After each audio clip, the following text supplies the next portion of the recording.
C'est un mouvement un peu de crossover, de fusion. C'est né plutôt de la droite souverainiste, avec aussi des franges un peu complotistes.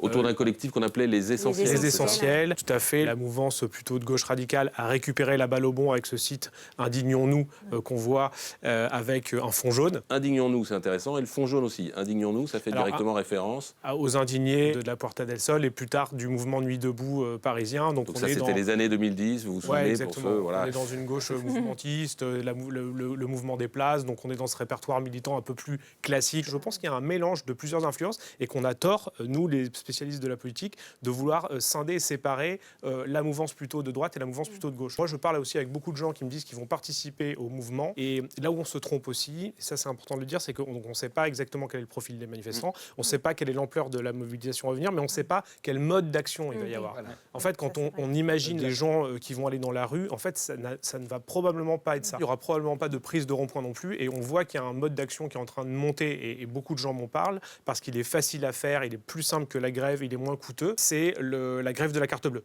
Le fait de payer en cash le 10 septembre pour priver les banques des commissions bancaires. Et il y a aussi une variante un peu plus dure qui consiste à ne pas aller faire ses courses, à ne pas consommer le 10 septembre. Donc je pense que ce qu'il faudra regarder le soir du 10 ou le lendemain matin le 11, c'est si les supermarchés, les hypermarchés ont eu une chute de leur fréquentation ou plus de paiements en cash.